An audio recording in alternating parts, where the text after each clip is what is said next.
L'épisode du jour, eh bien, c'est un petit sujet mécanique. Alors, je vous ai déjà parlé de ce vélo, je vous ai montré à quoi ressemblait un vélo neuf lorsqu'il sortait du carton. L'idée, c'est que vous fassiez justement une idée sur ces fameux vélos en carton, en caisse, comment ils arrivent en magasin, et puis ce qui va incomber aux revendeurs pour pouvoir vous livrer le vélo dans les meilleures conditions. Alors, on peut se contenter d'assembler les pièces. Esthétiquement, ça semble correct, conforme, mais dans la réalité, on se fabrique des problèmes puisque des choses qui devraient être graissées ne le sont pas et forcément, on va avoir un vélo qui va dépérir beaucoup plus vite que la normale. Et puis, on peut aussi prendre les choses en amont, en prévention, et puis faire en sorte que ce ne soit pas un assemblage, mais plutôt une préparation, et que cette préparation conduise à un vélo qui soit au top et puis qui dure dans le temps. Cette préparation, elle passe aussi par l'adaptation de l'ergonomie, du poste de pilotage par rapport au pilote. Ce vélo, je vais le préparer pour moi.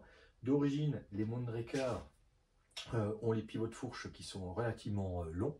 Vous voyez, il y a un empilage de bagues qui est digne d'un vélo de randonnée pour pouvoir attaquer, avoir un avant incisif, notamment dans les épingles, attaquer tout simplement, rouler pour de vrai, pour pouvoir se tirer sur la couenne, tirer sur le guidon. Forcément, il faut avoir un poste de pilotage un peu plus bas. On a déjà une douille de direction qui est assez haute, un débattement de fourche conséquent, avec 160 mm de débattement, donc aucune raison d'avoir un pivot pour faire de la randonnée. Donc on va voir comment s'y prendre pour réduire la hauteur du pivot, et puis au-delà de ça, ça permettra de constater quel est le niveau de graissage. Et par rapport à Moundraker, je suis assez confiant puisque ce sont des vélos qui sont montés de A à Z par un seul technicien. Donc, généralement, il y a quand même un petit peu de graisse, pas assez à mon goût. Moi, j'aime bien mettre une tartine comme si c'était du Nutella pour vraiment avoir une prévention complète du jeu de direction, pouvoir laver mon vélo au jet de pression et surtout ne pas me soucier et avoir une direction qui va pouvoir faire 3, 4 voire 5 ans avant d'y toucher. Alors, c'est parti, mon kiki, pour la préparation de ce vélo. Alors, j'en profite pour rappeler une règle de base. Si vous voyez un mécano utiliser une clé dynamométrique pour desserrer une vis, là, vous pouvez être sûr que la clé, ses valeurs seront carrément daubées. Donc, on utilise toujours des outils conventionnels pour desserrer. Et puis, effectivement, les clés dynamométriques pour pouvoir faire le serrage. Vous voyez, je vous disais, chez Moundraker, c'est sérieux. On a une présence de graisse sur cette vis. Ça, moi, c'est typiquement le genre de préparation que je vais faire. Là, on a la potence. Potence un petit peu spécifique chez Moundraker avec le forward géométrie. On a une potence qui est vraiment très très courte et puis qui est assez astucieuse au niveau du montage. Par contre, vous voyez, celle-ci, elle est totalement sèche. Et en préparation, on mettra de l'anti-size, qui est en fait une graisse spéciale de montage qui évite notamment tous les craquements. Et lorsqu'on appuie, qu'on met des torsions sur le guidon, ça évite d'avoir des sales craquements. J'ai ensuite mon empilage de bagues. Alors plus il y a de bagues, plus c'est source de prise de jeu, de bruit, etc. En plus, là, c'est pas des bagues très très grandes. On a du 10 mm et du 5 mm. Donc l'idée, c'est de supprimer dans tous les cas une 10 mm et certainement de laisser 15 en dessous et peut-être 5 au-dessus. Voilà, dans l'esprit, ça sera ça la coupe. Ce qui m'intéresse, c'est de voir en dessous ce qu'il en est. Et là, on a de la graisse. Ça, c'est une bonne chose. Et c'est vrai qu'on pourra en avoir beaucoup plus. Alors, je ne vais pas tout démonter, ça ne sert pas à grand chose. Par contre, dans l'esprit, vous voyez, au niveau de cette coupelle, là, on a un joint à lèvres. En fait, si on vient remplir cette zone-là, automatiquement, par gravité, ma cuvette de direction, alimentera cette surface au niveau de l'appui. Et puis de l'autre côté, pareil, je vais venir garnir un maximum au niveau de la graisse pour avoir en fait un vélo le plus gras possible à ce niveau-là. Alors voilà, il y en a un petit peu là en bas, mais il pourrait y en avoir beaucoup plus. Alors si je viens couper mon pivot de fourche dans cette situation-là, je vais avoir des copeaux d'alu.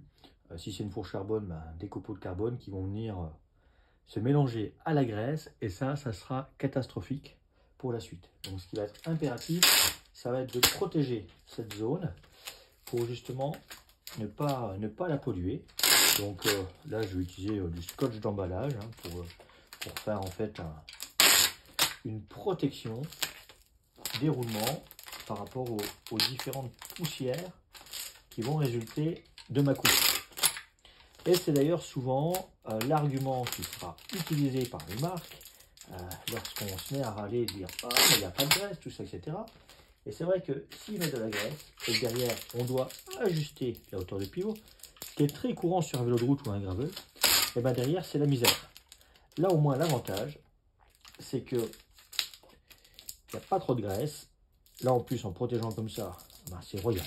Techniquement une marque pourrait mettre un maximum de graisse. Il n'y aurait pas d'incidence néfaste à la direction. Et là, eh bien, je vais utiliser un gabarit de coupe pour pouvoir faire une coupe propre. Donc voilà, un gabarit de coupe, voilà à quoi ça ressemble. Celui-ci va être adapté au niveau de l'épaisseur, suivant le type de lame qu'on va utiliser.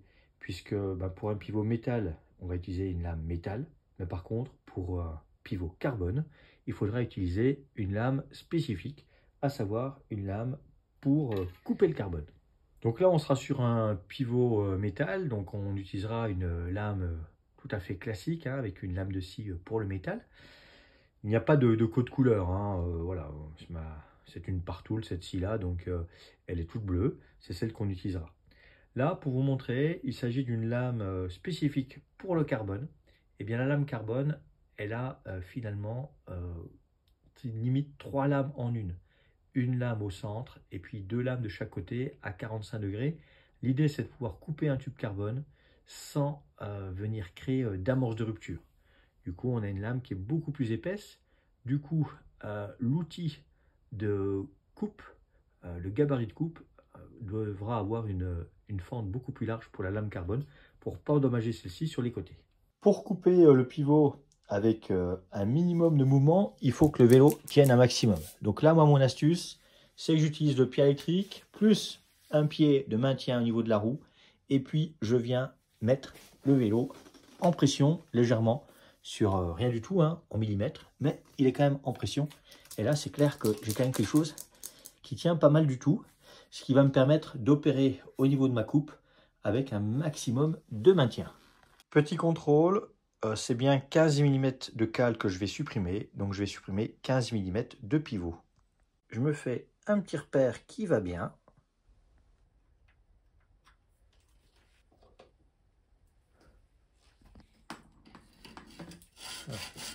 Et là, je vais pouvoir opérer ma coupe.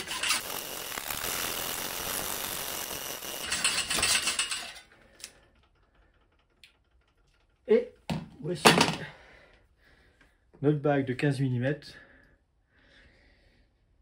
Et bien là, je vais commencer par aspirer les copeaux. Une astuce qui va bien aussi, c'est le scotch. On n'a pas tous un aspirateur à l'atelier. Regardez. Alors que généralement du scotch d'emballage, ça, on trouve facilement.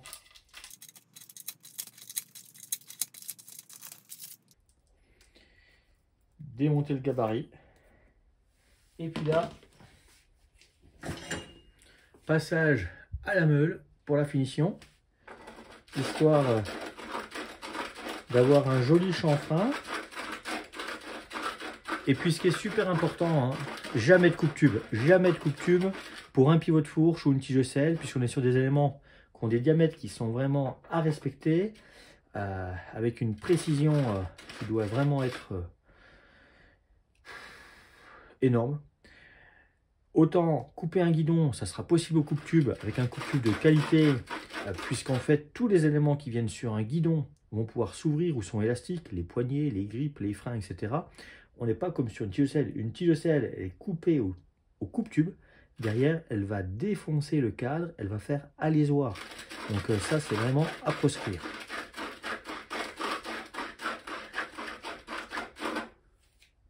Après, bien, ces petits copeaux rebelottent la poussière. Et puis là, ensuite, je vais m'intéresser au réglage de cette étoile dans le pivot. On a eu d'origine, à mon goût, elle n'était pas assez profonde par rapport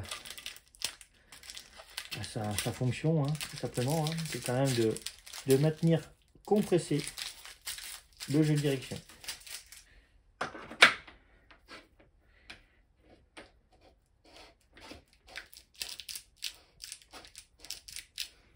Voilà. Là, on a une amplitude encore de 10 mm. Et là, eh bien, au changement de bruit, c'est que je serai au fond. Voilà, là vous avez entendu. Là, je peux démonter et j'aurai vraiment une étoile de direction fixée de manière optimum, vraiment à la bonne hauteur par rapport à sa fonction, à la résistance mécanique recherchée.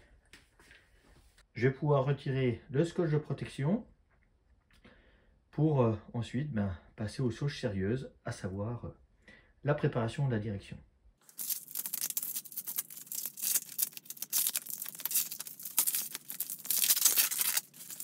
Donc là, j'ai un cadre carbone, donc je vais utiliser une graisse qui est compatible, qui est miscible avec le carbone, c'est-à-dire que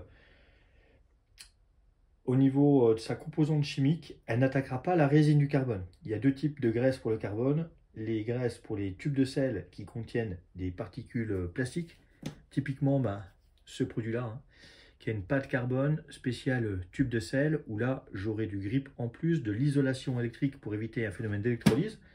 Et là, celle-ci par contre, c'est une graisse classique, mais avec des qualités de non-attaque chimique pour ne pas ramollir le carbone. Et là, ce qui va m'intéresser, c'est un surgraissage.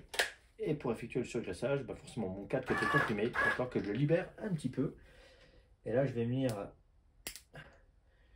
mettre de la graisse. Et vu la couleur, a priori, chez Mondraker, ils aiment bien les produits par Tool aussi. On le voit dans les vidéos du team Mondraker Racing, où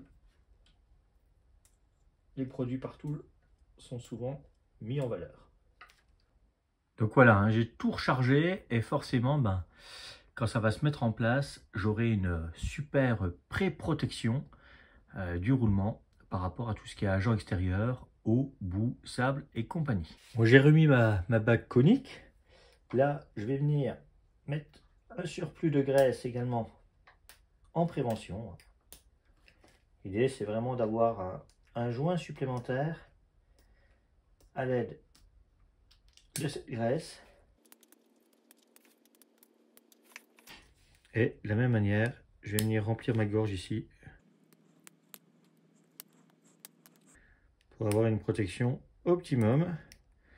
Et puis toute cette graisse ainsi stockée par gravité pourra descendre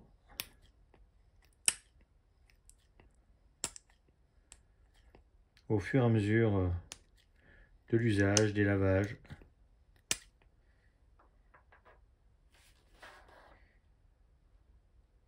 Là, il va falloir retrouver les ergots, voilà, pour pouvoir tout mettre en place. Je vais pouvoir monter mes 15 mm de réhausse. Et puis là, vu que mon objectif, c'est d'avoir une position à l'attaque sur ce vélo,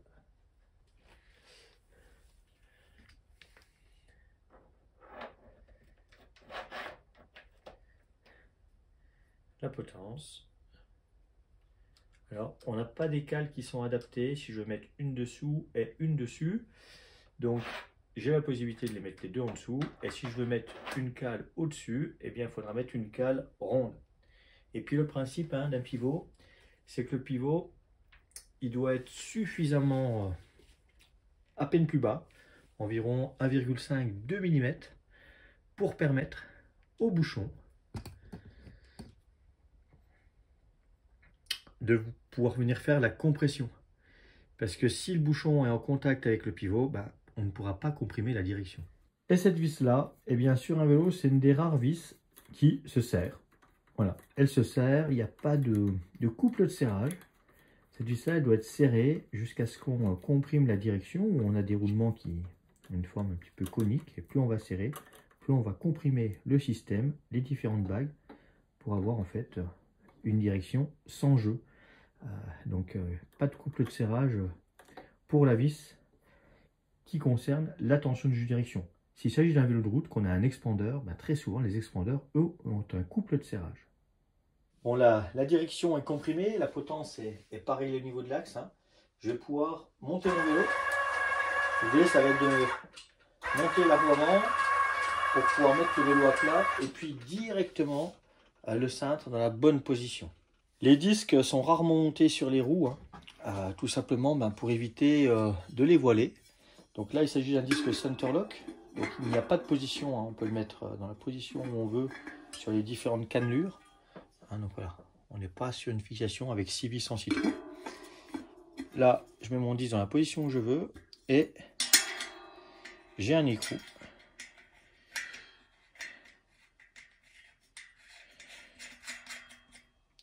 Et là, c'est un serrage à 40 Nm. Donc là, je peux faire l'approche à la main. Et ensuite, il va falloir effectuer le serrage à 40 Nm. Très souvent, sur des vélos montés où les disques sont en place, les disques, comme les cassettes, sont insuffisamment serrés. C'est-à-dire ne sont pas serrés au couple prescrit par les constructeurs des freins. Donc forcément, hein, pour pouvoir serrer à 48 Nm, il faut une clé qui monte à 48 Nm, sinon ça marche tout de suite moins bien.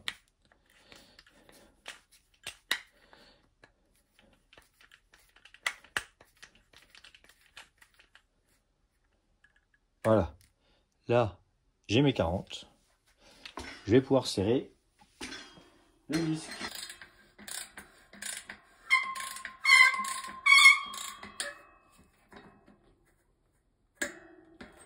Voilà, la clé à décrocher, inutile d'aller plus loin, c'est suffisant. Bon, hein, les axes sont pas graissés, c'est quand même mieux de les monter avec de la graisse. Les filets vous remercieront avec le temps. Voilà, beaucoup mieux. Chez Moonraker, les cales de transport, elles sont dans les étriers de frein, elles ne sont pas dans les boîtes en carton. Ça, c'est plutôt bien vu.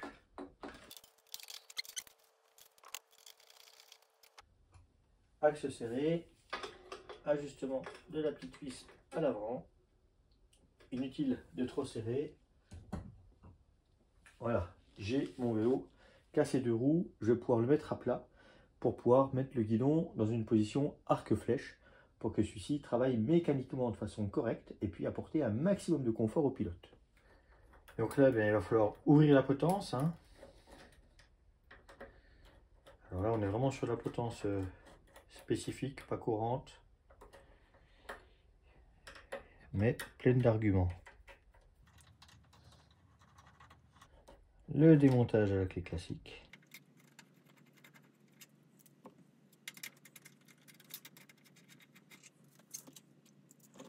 Alors, au niveau des, j'allais dire des crèmes, des graisses anti-grincement, vous en avez plusieurs. Hein. Ça, c'est la Shimano. En magasin, elle se présente aussi parfois en pot avec un petit pinceau. Très pratique. Beaucoup de magasins l'ont adopté.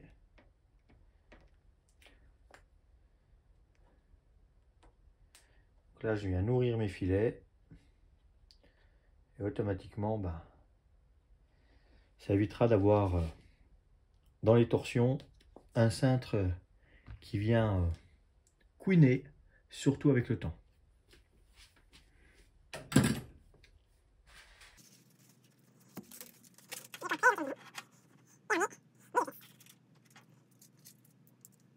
Tac.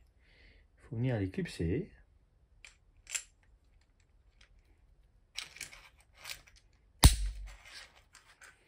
Pour ensuite venir présenter le tout et on verra après l'orientation, le centrage. Dans un premier temps, il va falloir que je présente le tout. La règle, hein, c'est que ça doit ne surtout pas forcer.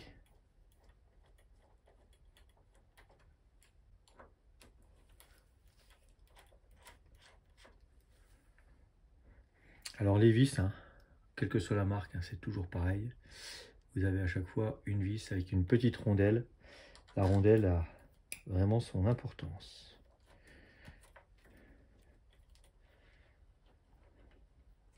Voilà. Là, vous voyez, on a le centre. Hein. Donc là, il n'est pas du tout respecté. Et puis, eh bien, j'ai également des repères ici qui sont très intéressants par rapport à l'alignement du cintre, par rapport à son orientation, qui vont me permettre d'avoir un repère. L'idée, c'est vraiment d'avoir le cintre qui vienne contre le pilote, de manière à avoir... L'important, c'est vraiment d'avoir le cintre qui soit orienté de façon à ce que le pilote, une fois qu'il est sur son vélo, sur sa selle, ait ce cintre en arc-flèche, en réponse miroir à ses épaules.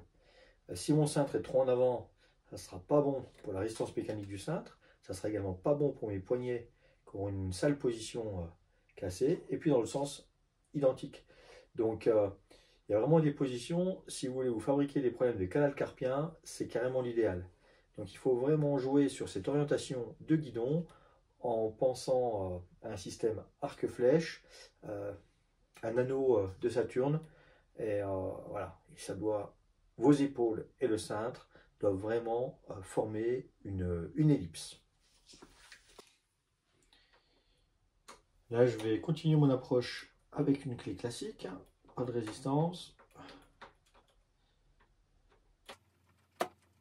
Je suis à peine au contact, hein, vous voyez, c'est encore mobile dans tous les sens.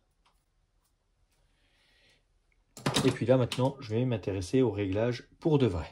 Un des premiers points qui va m'intéresser, c'est le couple de serrage, 6 Nm. Donc j'ai réglé mon outil sur 6 Nm. Et puis ensuite, eh bien, le centrage, hein, droite-gauche, par rapport au marquage, et l'angle. Donc là, j'ai mis un angle qui correspond assez bien à mon galbe d'épaule. Je vais venir au contact de partout. Je cherche surtout pas à serrer au couple. Je viens mettre mes 4 vis au contact. On a parfois sur les potences un marquage écrit au laser no gap, pas d'écart. Et bien, ce sera ces deux vis là par lesquelles il faudra commencer. Celle où il y a marqué le no gap et ensuite les autres par élasticité.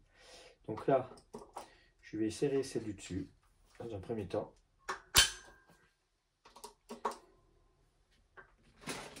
Là, pareil, la clé décroche, je ne vais pas plus loin. Et ensuite les frontales.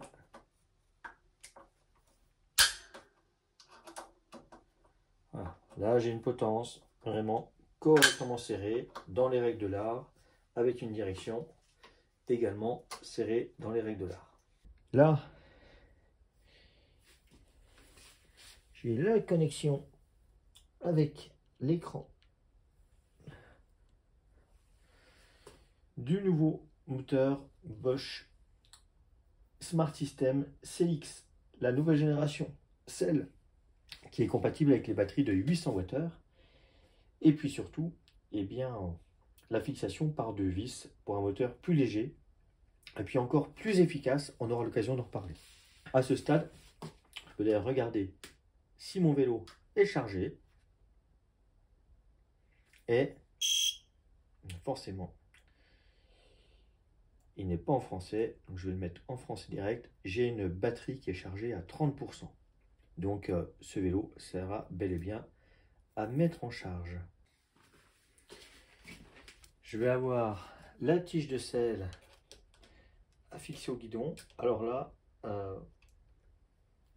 on a une tige de selle qui est déjà préinstallée avec une longueur de gaine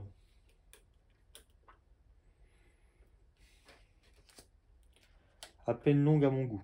Du rythme de frein avant, plutôt pas mal. Du rythme arrière, frein, vitesse, à peine longue à mon goût. Peut mieux faire. Là, c'est clair que quand on se lance dans la préparation d'un vélo où il faut tout reprendre, on va être sur des temps de montage qui seront beaucoup plus longs. Serrage de la tige télescopique, on va être sur du 4 Nm. Donc là, hop, ma commande, ma clé qui était sur 6, je la passe à 4.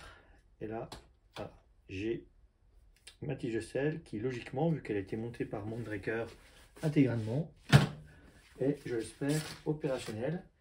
Je vais pouvoir tester ça tout de suite. Pas de souci pour la faire descendre.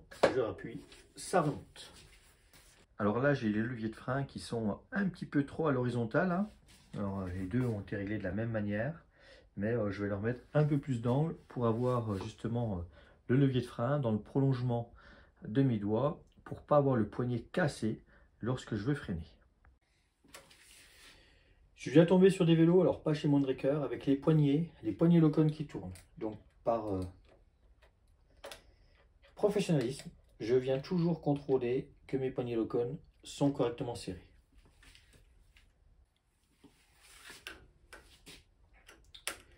Et puis je vais en profiter aussi si je veux pouvoir freiner d'un doigt pour mettre mon levier légèrement un peu plus à l'intérieur. Et là je peux même régler l'ergonomie du levier. Voilà. Et là j'ai la place pour avoir ma main. Je peux freiner d'un doigt, c'est parfait. On a le système Servo Wave dans le levier de frein pour avoir. Il s'agit d'une came en fait qui va augmenter la puissance plus je freine. Je vais régler de l'autre côté de la même manière, de façon symétrique, de façon à avoir un poste de pilotage homogène. Bon, c'est pas un saucisson. Non, dans ce joli sac, eh bien, c'est une selle de chez Ergon qui est livrée avec ce Mondraker.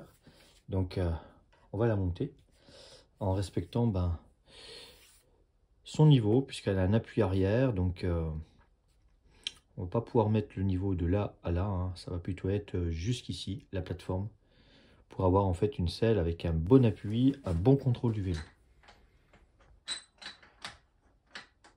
Donc là, il va falloir jouer avec le chariot. Il ne faut pas hésiter à desserrer maximum tes vis pour justement avoir un maximum d'amplitude.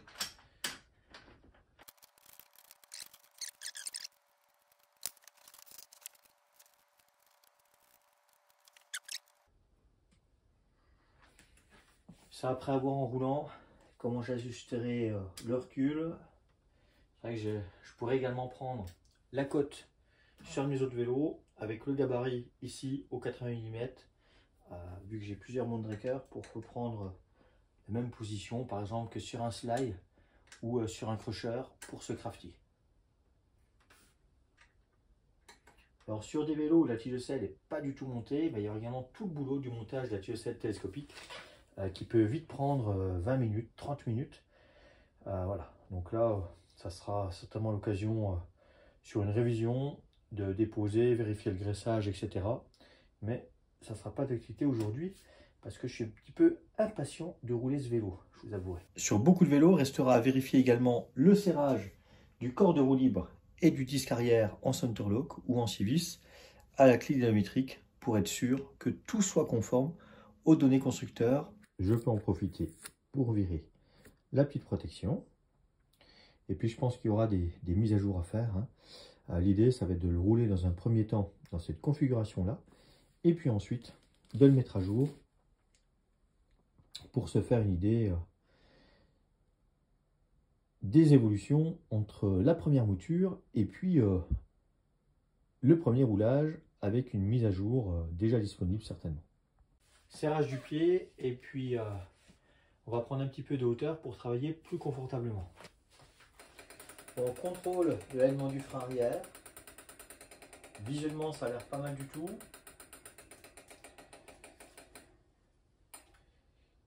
Je vais quand même m'assurer que l'étrier est correctement serré. Tout en freinant.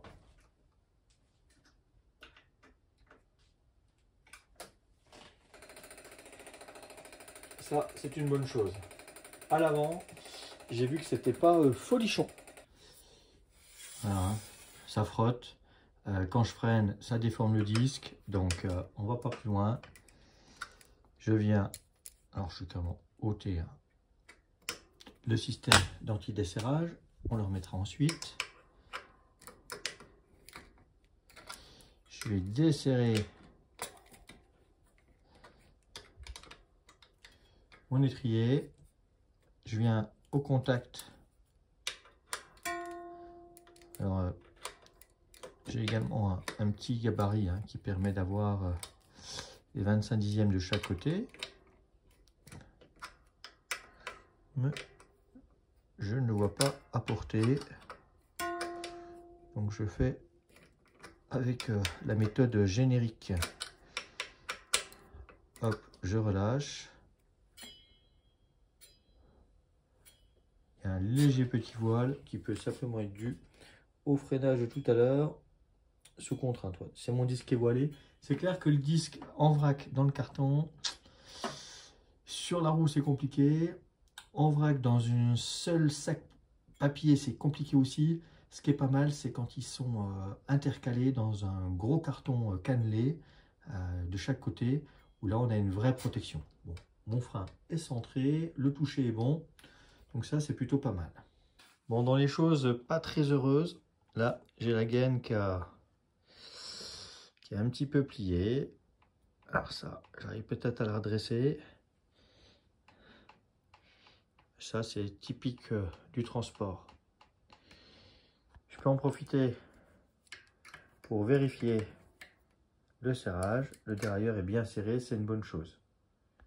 Au nouveau réglage, pour l'angle OB, Moonraker c'est des gens sérieux. L'angle OB est parfaitement réglé. Donc ça c'est une très bonne chose. Il y a de fortes chances que les vitesses soient déjà opérationnelles. On est sur des manivelles reste-fesses. Les manivelles reste-fesses, eh bien, elles requièrent une petite rondelle acier entre la pédale et la manivelle. Il faudra bien penser à les monter. Et puis on va nourrir ce filet avec la patte de montage, l'anti-size, pour ne pas avoir les pédales qui craquent.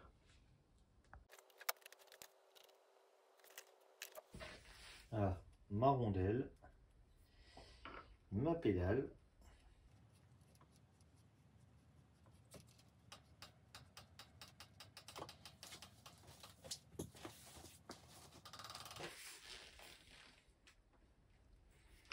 Hop, pédale serrée.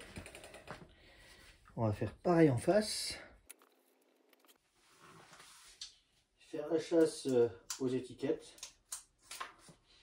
sur les roues Mavic.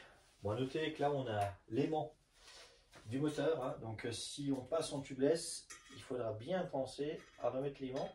Et d'ailleurs dans la boîte est livrée une valve tubeless plus longue que celle fournie par Mavic pour justement être compatible avec cet aimant. Les étiquettes des disques aussi, ça sert à rien de les laisser. C'est un coup à ce qu'elles fondent puisqu'elles sont en plastique. À l'avant, je vais remettre mon système anti-desserrement que j'avais enlevé tout à l'heure. Tac. Là, j'ai des étiquettes encore à supprimer.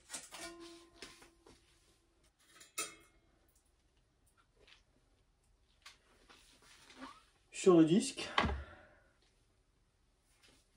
eh bien, il va rester les vitesses et le réglage des suspensions, vu que je compte bien rouler avec ce vélo. Bon, bien, réglage des vitesses. Déjà, on va contrôler que la butte est haute, vu qu'on est dans cette position-là. Eh bien, pas de souci. Le derrière ne va pas plus loin. Est-ce que les vitesses sont correctement réglées? Venant de chez Moonraker, il y a de fortes chances que oui. Je vais contrôler ma butée inférieure. C'est bon, je suis à l'axe. Ma petite vis est au contact. Tout va bien. Est-ce que mes vitesses fonctionnent à remonter?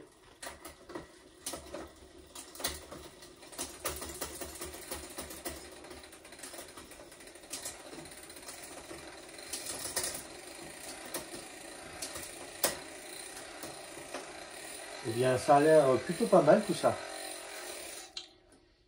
Reste à armer le Shadow Plus, le système à embrayage à rouleau qui permet d'avoir une bonne tension de chaîne pour ne pas dérailler. On a un système anti-déraillement qui, pour le coup, semble déjà bien réglé. Je contrôle son serrage. Logiquement, sur un Moonraker, tous les serrages ont été contrôlés, vérifiés. On a même le nom de la personne. Hein, je vous en avais parlé dans la vidéo présentation d'un vélo qui sort du carton. On sait qui l'a monté, on sait qui l'a contrôlé au niveau du contrôle technique qualité. Donc par contre, dans 300-400 km, lors de la première révision, il faudra vérifier tous ces serrages. Ça sera primordial. Mais c'est vrai que dans un premier temps, ce n'est pas forcément nécessaire de tout reprendre. Reste à régler le sag, les suspensions par rapport à mon poids, la compression, la détente par rapport au réglage justement de précontrainte d'air. Et puis, ce vélo sera carrément opérationnel. Et ça, c'est trop bien. Donc, vous l'avez compris, hein, monter un vélo de A à Z sorti du carton, ça peut vite prendre du temps. 1 heure, 1 heure et demie, ça va dépendre du boulot à faire, si on doit recouper le pivot ou pas. Là, il me restera à serrer la potence pour pouvoir en fait bénéficier d'un cintre bien axé par rapport à la roue avant. Et puis, régler les suspensions. La tige de selle était déjà montée. Petite particularité au niveau du réglage interne par rapport au débattement de la course, elle est réglable. Bien sûr, je vais avoir ma hauteur de selle à régler. Et puis les suspensions. Il y a quand même un petit peu de boulot. Et puis la touche finale, ça va être le petit sticker. Hein. Ça, les magasins n'oublient généralement pas de le poser. C'est quand même important. Puis le vélo en charge pour pouvoir profiter pleinement de l'assistance dès la première sortie. Ça, c'est super important. Et puis, cette première charge sur ces batteries lithium-ion, c'est également important de faire toujours une première charge à 100% pour la durée de vie de la batterie.